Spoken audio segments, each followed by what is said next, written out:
नावें, न ही कोई पुल। लोग जंगलों और गुफाओं में रहते थे। उन्हीं में से एक था आदिमानव, लंबा, मजबूत और उत्सुक स्वभाव का। वह हर दिन शिकार करता, फल फूल इकट्ठा करता और नई नई जगहें खोजता। लेकिन उसकी गुफा के सामने ही एक चौड़ी नदी थी।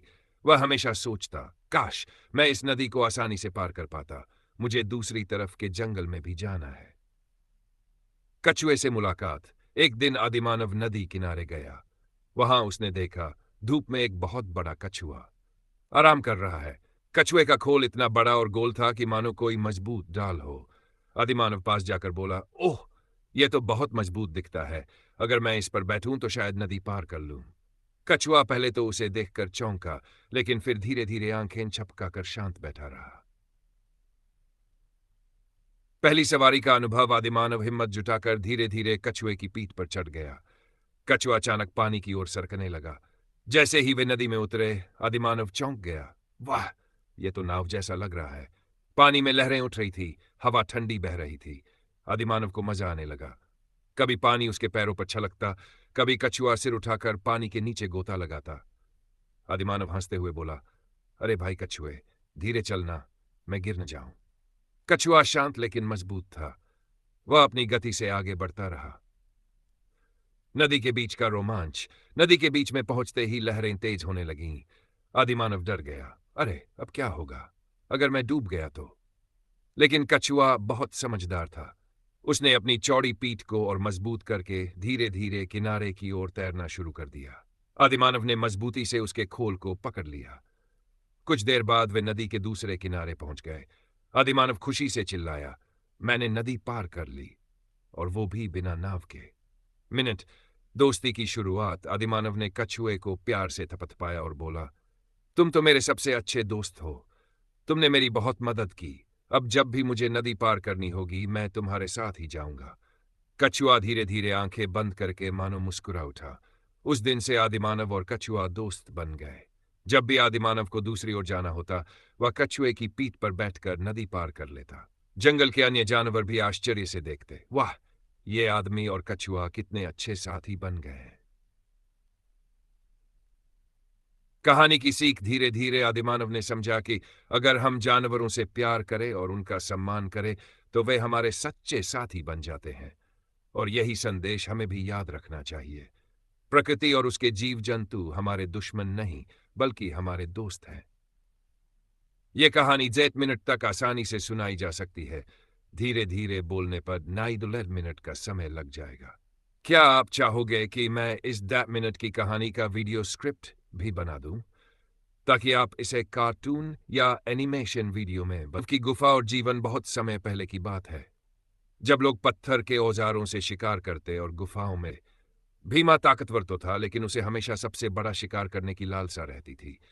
वह सोचता, मैंने हिरन, जंगली सुअर और भैंसा तो मार लिया है, पर असली शिकारी तो वही कहलाएगा जो शेर को हरा दे। शेर की दहाड़। एक सुबह सूरज उगा ही था कि जंगल में एक भयानक दहाड़ गूंज उठी। ग्रोर! पक्षी उड़ गए, बंदर पेड़ों पर छुप गए। भीमा ने सुना और उसकी आंखें चमक उठीं। ये मौका है, आज मैं शेर का सामना करूंगा। उसने पत्थर की बनी अपनी भाला उठाई और लकड़ी का बड़ा डंडा भी साथ लिया। कमर में पत्थर की कुल्हाड़ी बांध ली। दौड़ की शुरुआत। शेर नदी किनारे हिरन का शिकार कर रहा था। भीमा उसे देखकर गरजा, ओ शेर, आज तेरे और मेरे बीच असली लड़ाई होगी। शेर ने सिर उठाया, उसकी सुनहरी आंखें चमकीं। उसने शिकार छोड़कर भीमा की तरफ दौड़ लगा दी। अब जंगल में शुरू हुई दौड़। पेड़ों के बीच, पत्थरों पर कूदते हुए, नदियों के किनारे, एक तरफ शेर की तेज चाल, दूसरी तरफ भीमा का जोश। संघर्ष। शेर ने छलांग लगाई। भीमा तुरंत झुका और उसकी पीठ पर डंडा दे मारा। शेर गुर्राया और पीछे हटा। भीमा ने भाला फेंका, लेकिन शेर तेज था। भाला उसके पंजे के पास गड़ा। शेर और गुस्से से दहाड़ा। भीमा ने अपने पैरों की पूरी ताकत लगाकर दौड़ लगाई और पास के बड़े पेड़ पर चढ़ गया। शेर नीचे खड़ा होकर गरजता रहा। मिनट। आखिरी बार भीमा ने पत्थर की कुल्हाड़ी निकाली। उसने पेड़ की डाल से कूदकर सीधा शेर की पीठ पर वार किया। शेर तड़प उठा, लेकिन गिरा नहीं। वह भीमा को झटका कर जमीन पर फेंक देता है। अब दोनों आमने सामने थे, आंखों में खून की लालिमा, सांसें भारी, जमीन कांप रही थी। शेर छलांग लगाता है, भीमा अपनी पूरी ताकत से कुल्हाड़ी उसके कंधे पर दे मारता है। शेर जोर से दहाड़ता है और गिरकर शांत हो जाता है। विजय का गर्व जंगल में सन्नाटा छा गया। पक्षी धीरे धीरे फिर से गाने लगे। भीमा जमीन पर बैठकर गहरी सांस लेने लगा। उसने आकाश की ओर देखा और बोला, आज मैंने अपनी सबसे बड़ी परीक्षा पास कर ली। यह शिकार मेरे पूरे कबीले के लिए है।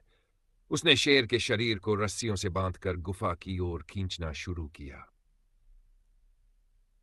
कबीले में सम्मान। जब भीमा शेर को लेकर अपनी गुफा पहुंचा, पूरा कबीला खुशी से चिल्ला उठा, भीमा भीमा भीमा। बच्चे ताली बजाने लगे और बुजुर्ग बोले, आज से तू हमारे कबीले का सबसे बड़ा शिकारी कहलाएगा। उस रात सबने आग के चारों ओर बैठकर नृत्य किया। शेर की खाल को कबीले के सम्मान की निशानी बना दिया गया। कहानी की सीख। साहस और धैर्य से असंभव भी संभव हो सकता है, लेकिन असली ताकत सिर्फ बल में नहीं बल्कि समझदारी और धैर्य में होती है। यह कहानी आराम से 10 मिनट तक सुनाई जा सकती है। यह कहानी मजेदार भी होगी, पारिवारिक भी और थोड़ी रोमांचक भी, ताकि 20 मिनट तक चल सके। आदिमानव का परिवार और खेलकूद। मिनट की कहानी। बहुत पुराने समय की बात है। घने जंगल और ऊंचे पहाड़ों के बीच एक बड़ी गुफा थी। उसी गुफा में एक आदिमानव अर्जुन, उसकी पत्नी काया और उनका छोटा बेटा टोमा रहते थे। दिन में अर्जुन शिकार करता, काया फल फूल इकट्ठा करती और टोमा गुफा के बाहर खेलता। पर जब भी शिकार या काम खत्म हो जाता तो तीनों मिलकर हंसी खुशी समय बिताते। मिनच्चे की शरारतें। एक दिन सुबह सुबह टोमा गुफा से बाहर दौड़ पड़ा। वह लकड़ियों और पत्थरों से खिलौने बनाने लगा। कभी पत्थर को गेंद की तरह फेंकता, कभी लकड़ी को भाले जैसा घुमाता। काया ने हंसकर कहा, अर्जुन, देखो हमारा बेटा बिल्कुल तुम्हारे जैसा बन रहा है, हमेशा शिकार खेलने की कोशिश करता है।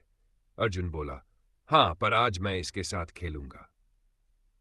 पहला खेल, पत्थर फेंक। अर्जुन ने टोमा से कहा, चलो बेटा, देखते हैं कौन पत्थर दूर तक फेंक सकता है।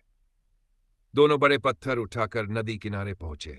पहले अर्जुन ने जोर से पत्थर फेंका। धप! पत्थर बहुत दूर जाकर गिरा। फिर टोमा ने पूरी ताकत लगाई। ठप! पत्थर पास ही गिरा, लेकिन टोमा हंसने लगा। काया ने ताली बजाई और बोली, जीत चाहे जिसकी हो, मजा सबसे ज्यादा टोमा को आया। दूसरा खेल, पेड़ पर चढ़ना।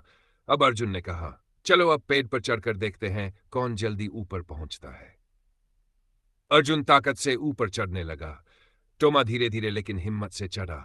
काया नीचे खड़ी होकर उन्हें देखती रही और हंसते हुए बोली, सावधान रहना, कहीं गिर मत जाना। आखिरकार टोमा बीच तक पहुंचा और वहीं बैठकर बोला, देखो मां, मैं भी ऊपर आ गया। सब खुश होकर हंसने लगे। तीसरा खेल, छुपा छुपी। अब काया ने कहा, आज मेरा खेल चलेगा। चलो हम तीनों छुपा छुपी खेलते हैं। पहले टोमा आंख बंद करके गिनती गिनने लगा, 1 2 3। अर्जुन एक झाड़ी के पीछे छुप गया। काया पत्थरों के